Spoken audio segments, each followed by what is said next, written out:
ओम नमः सिद्धेभ्यः।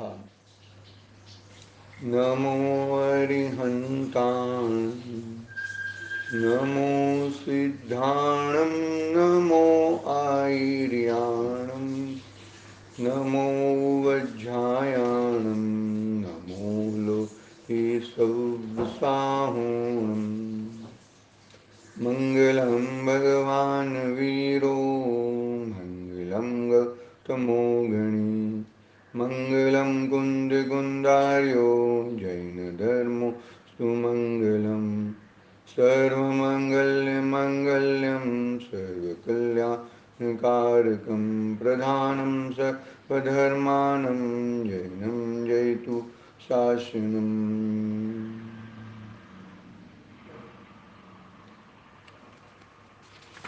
स्वयं यस्य स्वयं स्वभावापि प्रभावे कुत्सन कर्मण तस्मै संज्ञाय रूपाय नमस्तु परमात्मने नमस्तु परमात्मने नमस्तु परमात्मने। चेतिले चेतन चेत्या विना केम चालसे।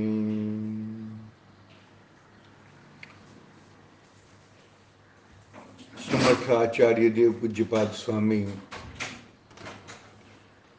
का इष्टोपदेश ग्रंथ विराजमान है। हमारा स्वाध्याय गाथा क्रमांक 6 के ऊपर चल रहा है। शिष्य का प्रश्न था कि यदि स्वर्ग में ही सुख है तो मैं क्यों मोक्ष का पुरुषार्थ करूं? यदि मुझे आधे कोश में जाने से सुख मिल जाता है तो मैं 2 कोश क्यों चलूं? तो उसका उत्तर रूप गाथा का अवतरण हुआ। गाथा क्रमांक 6 पढ़ते हैं हम। वासना मात्र मेवेत सुखम दुखम च देहिनां तथा द्वे जयन्ते ते भोगा रोगा इवापदी। विषय सुख दुख मानते है अज्ञान प्रसाद भोग रोगवत कष्ट में तन मन करत विषाद। क्या कहते हैं कि भाई जो स्वर्ग के सुख है वो वासना मात्र है। क्या मात्र है? वासना। हकीकत में इंद्रिय जनित कोई सुख भी नहीं है और कोई दुख भी नहीं है। क्या कहा? इंद्रियों के माध्यम से सुख तो नहीं होता, दुख भी नहीं होता। गजब कह दिया, गजब है भाई। इंद्रिया किसकी है? इंद्रिया शरीर प्रमाण है। क्या है? इंद्रिया क्या है? शरीर प्रमाण है और वो शरीर की ही है। तो यदि इंद्रियों के माध्यम से सुख दुख होता है तो वो शरीर को सुख दुख होता है, तो उसका जाननहारा है। क्या कहा? समझ में आ रहा है कि नहीं आ रहा है? इंद्रिया किसकी है? आंख, कान, रसना इंद्रिय, चक्षु इंद्रिय, स्पर्शन इंद्रिय किसकी है? शरीर प्रमाण है। तो इंद्रियां शरीर प्रमाण होने से वो शरीर में ही कुछ कर सकती है।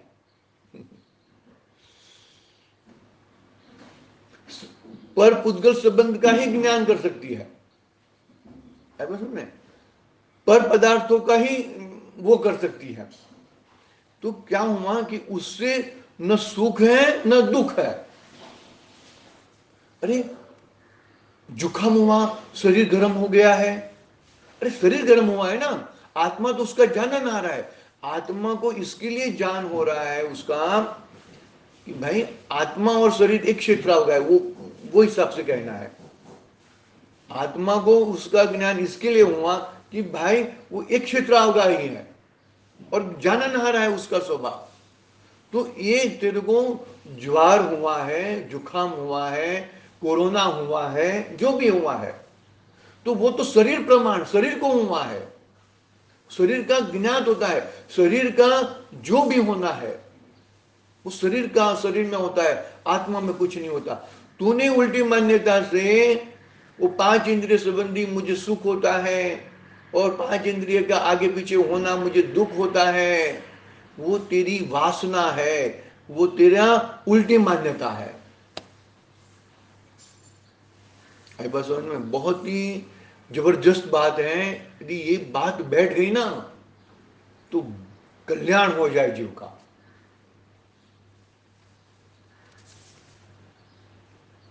इंद्रिया से न सुख होता है न दुख होता है। अरे वो वास्तविक सुख दुख नहीं है, इंद्रिया से वास्तविक सुख दुख नहीं है, अवास्तविक है वो।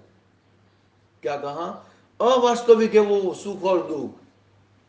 वास्तविक दुख यदि है तो तेरी उल्टी मान्यता का दुख वो दुख है, और तेरा आत्म संबंधी सुख वो सुख है।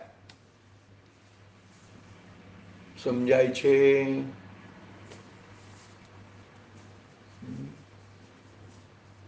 वास्तविक वो सुख दुख नहीं है, अवास्तविक है। क्या कहा?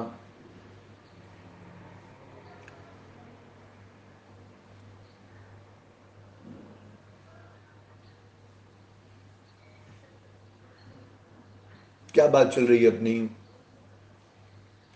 कि जो इंद्रिया संबंधी सुख दुख है वो अवास्तविक है।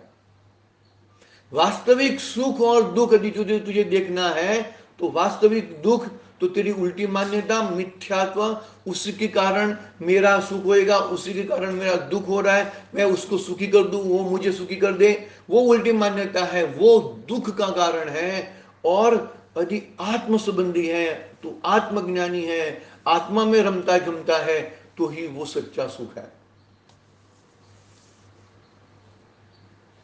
आई बात समझ में? धीरज से, शांति से समझना चाहिए हमें।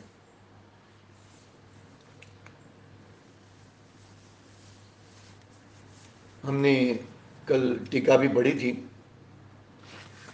आगे देखते हैं। देखो टीका एक बार ले लेते हैं।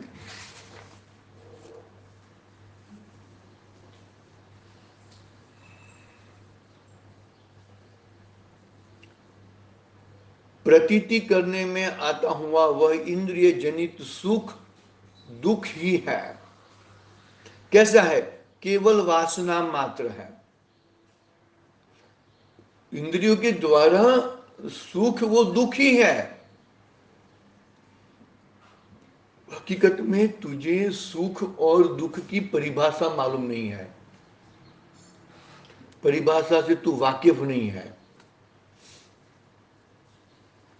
इंद्रिय जनित सुख और दुख की परिभाषा से तू सही में वाकिफ नहीं है भाई। तू वाकिफ हो जाएगा तो तुझे पूरा मालूम पड़ जाएगा। हमने बता दिया कि भाई सुख और दुख के कनेक्शन बता दिया। मिथ्या तो उल्टी मान्यता दुख रूप है, और आत्मज्ञान, स्वयं ज्ञान, अपना ज्ञान, ज्ञाता दृष्टापना, वो सही में सुख का कारण है। यहां तक अपनी बात हुई थी। देखो टीका वापस पढ़ लेता हूं मैं। प्रतीति करने में आता हुआ वह इंद्रिय जनित सुख दुख ही है।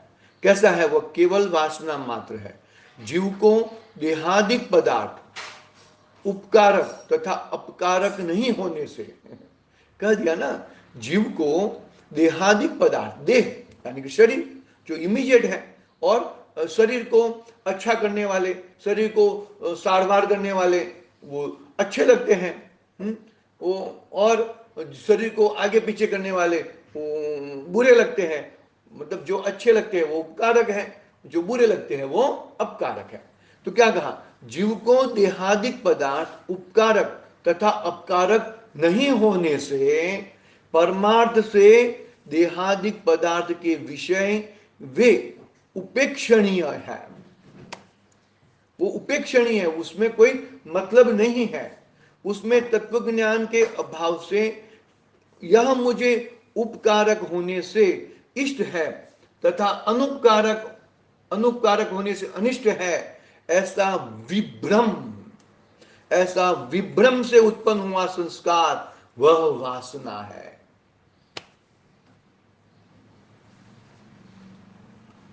छोटे बच्चे को छोटा सा चिमटा लोगे, चिमटा छोटा सा, रोएगा कि नहीं रोएगा? रोएगा। वो क्यों रोएगा? क्योंकि वो शरीर को, वो छोटा बच्चा भी शरीर को अपना माना है, अपना मानता है। वो कितने हम वो इंजेक्शन दिलाने के लिए जाते हैं ना, तो इंजेक्शन देने तक तो कुछ करता नहीं है वो, जैसे वो सुई घुसती है ना, वो फटाक से रोना चालू कर देता है। क्यों? उसे क्या लगता है वो बच्चे को कि ये मुझे मार रहा है, ये मुझे कुछ गड़बड़ कर रहा है, ऐसा उसे भाषित होता है भाई। इसके लिए देखो, जन्म से ही वासना मात्र चालू हो जाता है, जन्म से ही वासना मात्र चालू हो जाती है। तो शरीर को उपकारक वो अच्छे लगते हैं और शरीर को अपकारक वो बुरे लगते हैं, वो ही तेरा वासना है। मेरे शरीर को जो मुझे अच्छा लगता है वो उपकारक, मेरे शरीर को जो बुरा लगता है, मेरे शरीर क्या नहीं, ये शरीर को, मेरा तो मानना वो तो उल्टी मान्यता है, मेरा शब्द आ गया भाई बस उनमें।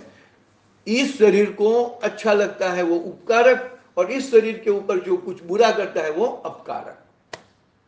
क्या पेट में गड़बड़ होगी? अरे पेट में गड़बड़ हो गई तो पेट में गड़बड़ हुई है ना, आत्मा में गड़बड़ क्या हुई है? आई बात समझ? ये वासना है, यहां पर वासना, ये मुझे, ये शरीर मेरा है, ऐसी मान्यता वही दुख का कारण है। और ये शरीर मेरा नहीं है, मेरा ज्ञान स्वभावी आत्मा वो मेरा है, वही सुख का कारण है। अरे तुम चाहे कितना भी नहला दो, कितना भी खिला दो, कितना भी कुछ भी कर दो, लेकिन कितना भी अच्छे नहाने के बाद आओगे, बाहर निकलोगे, पसीना आ जाएगा। तो क्या है शरीर में? कितना भी अच्छा खाओगे, क्या निकलेगा? सोचने की बात है भाई। समझो, हम ऐसा नहीं कहते कि पूरा बंद कर दो, पूरा वो कर दो, वैसी बात नहीं है यहाँ पर। यहाँ पर बात क्या है कि तुम किसमें सुख मानते हो और किसमें दुख मानते हो, वो बात है। यहां पर इंद्रिय जनित वो सुख नहीं है, वो दुख ही है। वो सामान्य एक क्षण भर भी, अरे भाई जिसको आदि अंत और मध्य के बीच में दुख दुख दुख ही हो, आदि यानी कि अरे मुझे नहीं मिला, मुझे नहीं मिला, वो आदि, मिल गया वो खाते रहता है, फिर वो पेट में गड़बड़ हो जाती है, तो वो अंत। जिसका आदि में, मध्य में और अंत में दुख ही दुख हो, वो सुख कैसे हो सकता है? वो कदापि सुख हो सकता नहीं है। यानी कि यह वासना ही है, स्वाभाविक आत्मस्वरूप नहीं है। यहां तक अपनी कल बात हुई थी, अपना थोड़ा रिवीजन हो गया है, आगे देखते हैं। देखो, इस प्रकार अन्य के योग का व्यवच्छेद अभाव दर्शाने के अर्थ में मात्र शब्द और स्व का योग संबंध बतलाने वाले अर्थ में एवं शब्द है। क्या हुआ? मात्र और एवं शब्द क्यों दिया है आचार्य देव ने, वो बताया। योग का व्यवच्छेद के अभाव दर्शाने के अर्थ में मात्र है। योग का कंपन है, लेकिन कषाय नहीं होने के कारण वो फल नहीं देता। बंध कैसे होता है? योग और कषाय का सम्मिश्रण वो बंध है। योग यानी कि आत्मा का कंपन, और उसके साथ में क्या जुड़ती है? कषाय जुड़ती है, तो वो दुख होता है उसके कारण। तो तुझे योग तो है, योग का कंपन तो कब तक रहेगा? योग का कंपन तो 13वें गुण अर्हंत अवस्था में भी रहेगा।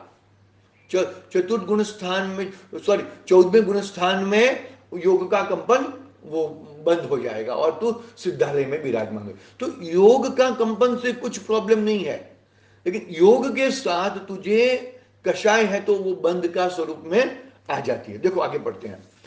इस प्रकार अन्य के योग का व्यवच्छेद अभाव दर्शाने के लिए अर्थ में मात्र शब्द है और स्व का योग संबंध बतलाने के लिए अर्थ में एवं शब्द है। माने कि योग है, कषाय नहीं है, इसके लिए तुझे कुछ प्रॉब्लम नहीं है। कषाय क्रोध मान माया लोभ, अरे क्रोध मान माया लोभ के ऊपर तुझे प्रभुत्व मेड़ना है तो क्रोध मान माया लोभ में कुछ नहीं करना। क्रोध मान माया लोभ अभाव सहित ऐसा मेरा भगवान आत्मा है, उसका ध्यान करना है तुझे। आगे बढ़ते हैं। शिष्य ने क्या है, एक मिनट, हो दो ग्रंथ है ना मेरे पास, इसके लिए जरा थोड़ा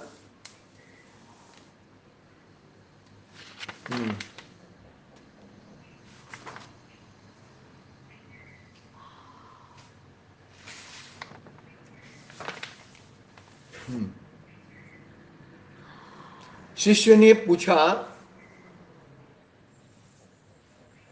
ऐसा सुख दुख किसे होता है? बोलता है कि देहधारियों को, अर्थात जो देह को ही आत्मा रूप में ग्रहण करते हैं, उन देही बहिरात्माओं को उन्हें वैसे सुख दुख की कल्पना होती है।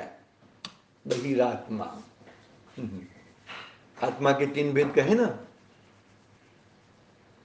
बहिरात्मा, अंतरात्मा और परमात्मा।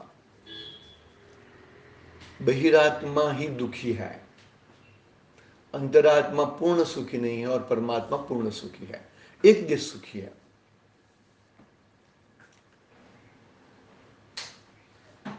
बहिरात्मा कैसा है कि जो बाहर की चीजों को अपना मानता है, बाहर की सब चीजों को अपना मानता है, वो बहिरात्मा है। अपने आत्म स्वभावी आत्मा को, अपने स्वभावी आत्मा को नहीं देखता, वो बहिरात्मा है।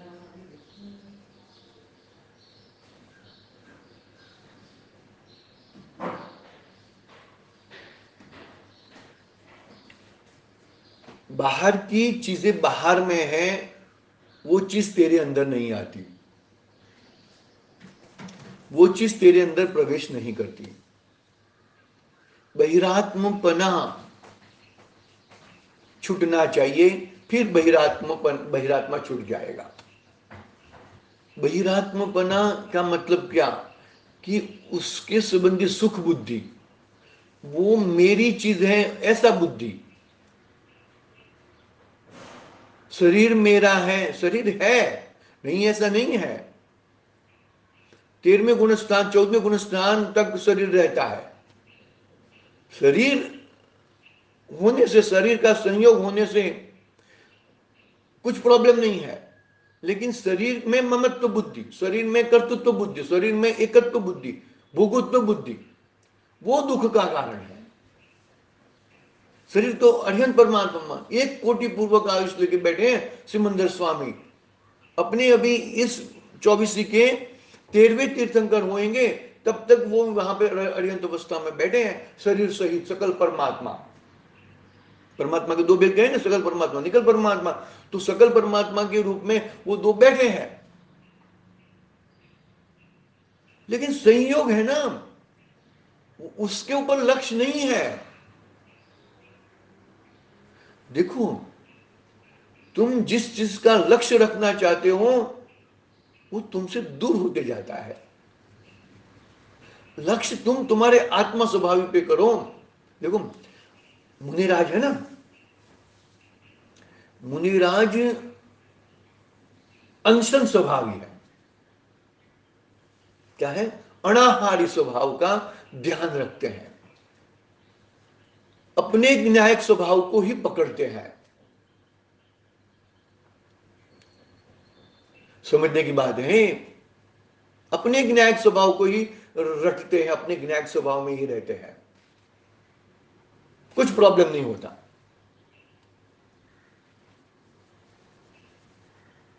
आई बात समझ में क्या कहा मैंने? अरे बाहर की चीज 28 मूल गुण निर्विचार ऑटोमेटिक पल जाते हैं। यदि वो 28 मूल गुण का लक्ष्य रखे तो सही में, सही मानने में न आत्मा का सही होएगा, न 28 मूल गुण का निर्विचार पालन होएगा।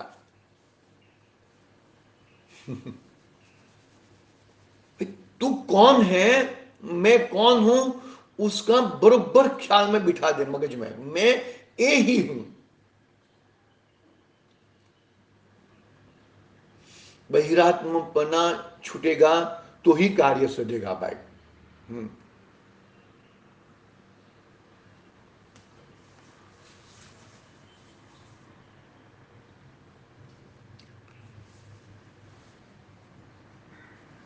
इसके समर्थन में कहते हैं तथा ही इत्यादि उक्त अर्थ दृष्टांत द्वारा समर्थन के लिए तथा ही शब्द है, उद्वेलित करता है तथा उद्वेग करता है, सुख ही नहीं करता। वह कौन है? वह सुख उत्पन्न करता है, ऐसा लोक में प्रतीत हुआ, मानने में आया हुआ भोग अर्थात रमणीय स्त्री आदि इंद्रिय पदार्थ किसकी तरह उद्वेग करते हैं? रोगों की तरह, ज्वरादिक वादियों के तरह।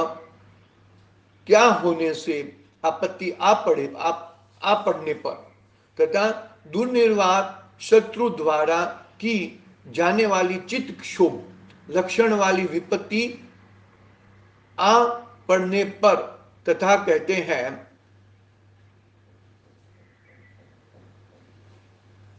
क्या कहा इसमें, ये पैराग्राफ पढ़ा उसमें कि जो उद्वेग होता है, इंद्रिय संबंधी उद्वेग होता है, सुख नहीं करता, वो सुखी नहीं करता। उद्वेग का मतलब आकुलता समझ लो। यहां पे क्या उदाहरण, स्पष्ट उदाहरण दिया है, रमणीय स्त्री आदि, मतलब रमणीय स्त्री आदि इंद्रिय पदार्थ, इंद्रिय पदार्थ 31वीं गाथा याद कर लेना। द्रव्येंद्रिय, भावेंद्रिय और भावेंद्रिय के विषयभूत पदार्थ हो तो इंद्रिय पदार्थ। समझ में आया कि नहीं आया?